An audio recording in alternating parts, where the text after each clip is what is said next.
Ang eksena ay bumalik sa command center ng asosasyon, nabasag ang tensyonadong kapaligiran nang sumigaw ang isang operator na nakakonekta na naman sila sa signal ng isang nawawalang pioneer, si Kapitan Su ito. Gulat ang mga operator nang makita ang kanyang tracker na gumagalaw sa napakabilis na bilis, lumilipad diretso patungo sa gitna ng bagyo, ang pinakamapanganib na lugar. Sinigawan nila siya na bumalik, alam na ang pagpasok ng mag-isa ay isang misyon ng pagpapakamatay. Kinuha ng isang opisyal ang isang communicator at desperadong sinubukang kontakin siya.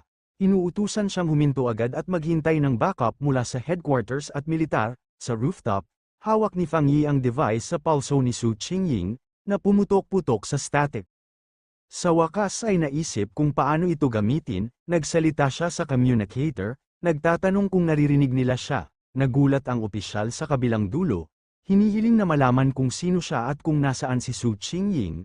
Hindi pinansin ni Fang Yi ang mga tanong at nagpa siya. Sinasabi sa opisyal na kailangan niya ang lahat sa command center na makipagtulungan sa kanya dahil sisirain niya ang anomaly king sa gitna ng bagyo. Habang lumilipad si Fang Yi patungo sa malaking vortex, ipinagpatuloy niya ang kanyang kahilingan, sinasabi sa hindi makapagsalita na opisyal na kung ayaw nilang masira ang lungsod, makikipagtulungan sila. Hinihiling niya na ang lahat ng kanilang kagamitan sa komunikasyon at impormasyon ay gamitin upang tulungan siya. Pagkatapos ng ilang sandali ng nagulat na katahimikan, gumawa ng desisyon ang opisyal. Galit niyang inutusan ang lahat na itigil ang kanilang ginagawa at agad na kumonekta sa hindi kilalang pioneer. Iniutos niya sa kanyang mga team na gamitin ang lahat ng available na satellite radar upang bigyan siya ng impormasyon at nagtalaga ng isang operator upang maging kanyang pangunahing contact. Agad na nagsimula ang operator sa kanyang ulat, na nagpapaliwanag na ang mga satellite image ay nagpapakita ng malaking bilang ng mga anomalya na nakapalibot sa hari, na umiikot tulad ng isang bagyo. Iminungkahi niya na ang bilang ng mga anomalya sa hilagang ruta ay mas mababa, na inaalok ito bilang isang posibleng daan, at inirekomenda ang isang diskarte mula sa Timog Silangan upang maiwasan ang pinakamakapal na kawan. Habang dumarating ang impormasyon, patuloy na lumipad si Fang Yi sa bagyo. Bigla, sumigaw ang operator ng babala. Nakita si Fang Yi ng dalawang makapangyarihang anomalya, na nirarango bilang A at S, na parehong tinatayang nagtataglay ng lakas ng two-star spirit creation realm. Desperado niyang hinimok si Fang Yi na lumayo. Pinanood ng opisyal ang mga monitor ng masama, alam na huli na para umatras. Sa sandaling yun, isang malaking shockwave ang tumama sa command center, na nagdulot ng kaguluhan sa mga tauhan habang sumisigaw sila sa gulat. Mataas sa langit, walang kahirap-hirap na pinutol ni Fang Yi ang isa sa makapangyarihang mga anomalya na parang paniki sa kalahati gamit ang kanyang nagliliyab na espada. Ang kanyang mga mata ay nagliliyab sa nag-aapoy na enerhiya habang kalmado siyang nagtatanong. At pagkatapos, sa command center, ang mga operator ay nasa gulat na kawalan ng paniniwala. Ipinahayag ng pangunahing opisyal na ang pinagmula ng anomalya ay nawala. Napagtanto ng may pagkabigla na pinatay ng pioneer ang isang Dark Attribute S-level anomaly sa isang hit. Ang kanyang subordinate ay nasa sabik na kinumpirma na ito ay dapat na ang maalamat na pioneer na kilala bilang Tyrant. Ang buong command center ay sumabog sa hiyawan. Masaya na sila ay nailigtas. Samantala, sinusuri ni Fang Yi ang sitwasyon, naiintindihan niya na pagkatapos ma-enchant ang kanyang espada, ang mga apoy nito ay maaari na ngayong kontrahin ang Dark Attribute, na lubos na nagpapabagal sa pagbabagong buhay ng anomalya. Gayunpaman, habang ang nilalang na kanyang natalo ay nagsisimulang magbagong anyo mula sa Dark Energy, napagtanto niya na ang kanyang kasalukuyang kapangyarihan ay hindi sapat upang ganap na pigilan ang kanilang pagbabagong buhay. Napagpasyahan niya na kung nakalusot siya sa susunod na antas kanina, isang hit ay sapat na. Napagtanto na kailangan niya ng ibang plano. Kinuyam ni Fang Yi ang kanyang mga kamao, na tinitipon ang kanyang apoy at kulog na enerhiya. Napagpasyahan na ang bilis at madalas na pag-atake ang tanging solusyon. Nagpakawala siya ng sunod-sunod na mabilis na slash na pumutol sa nagbabagong halimaw. Bagaman napansin niya nang may pagkayamot na ang kanilang walang katapusang bilang ay isang problema.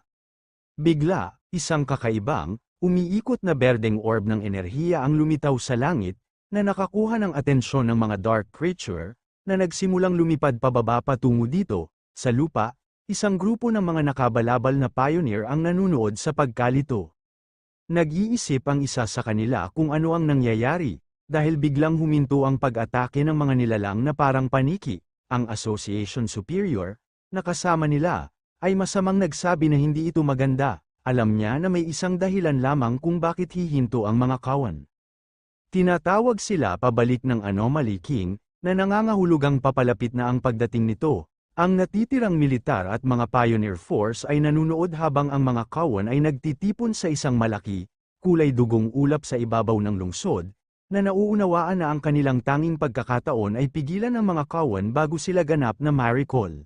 Sa labas ng napapalibutan na lungsod, nagpapatuloy ang labanan.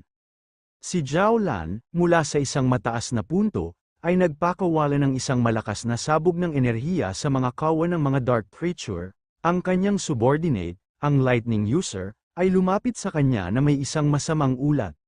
Tinanong niya kung gaano katagal bago sila makapasok sa lungsod, at sumagot si Zhao Lan na tinatansya ng kanilang mga instrumento na aabuti ng hindi bababa sa isa pang kalahating oras.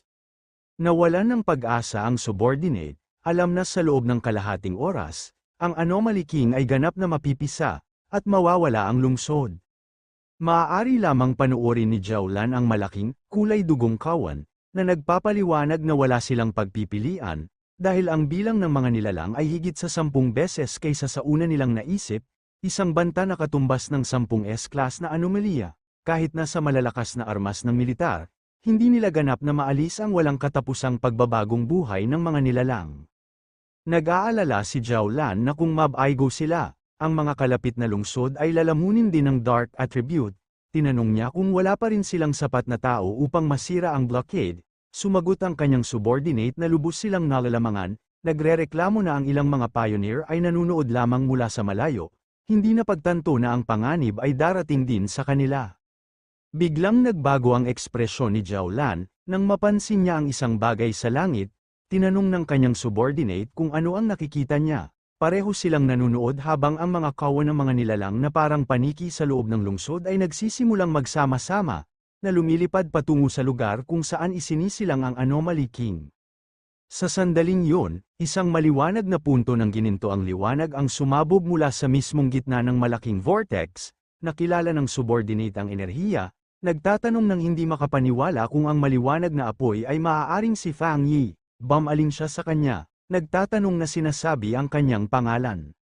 Sa isang bago at tiwala ng ngiti, sumagot lamang si Zhao Lan na wala yun, pagkatapos ay nag-utos siya. Sumisigaw sa lahat ng kanyang puwersa upang dagdagan ang kanilang firepower at sumulong ng hindi nag-aalala tungkol sa kanilang mga supply. Ipinahayag niya na dapat silang pumasok sa lungsod dahil hindi pa babayaan ng Star God Warzone ang anumang lungsod. Habang sumusulong ang kanyang mga puwersa, isang nag-iisang, nagniningas na figura ang tumataas sa puso ng bagyo.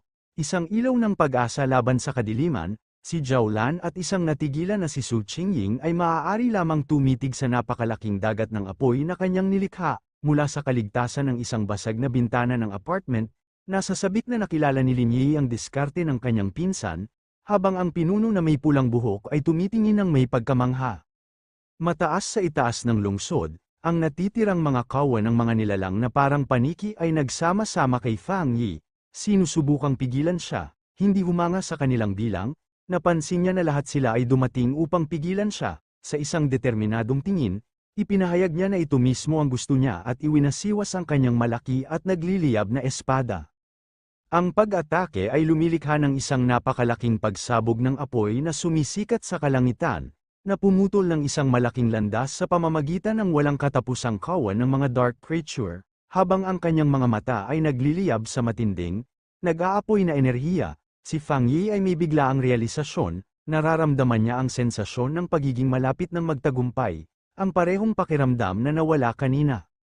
Naiintindihan niya na sa kabila ng manipis na espiritual na enerhiya sa hangin, natagpuan niya ang mga kondisyon upang muling magtagumpay, na may tiwala ng ngiti, nagpasya siyang bilisan ng proseso, itinaas niya ang isang kamay at nanawagan ng isang umiikot na vortex ng kulay ube na enerhiya, na naglalabas ng kanyang walang limitasyong dark world, na bumukas tulad ng isang malaking madilim na mata sa langit, kasama siya bilang isang nagniningning na bituin sa gitna nito.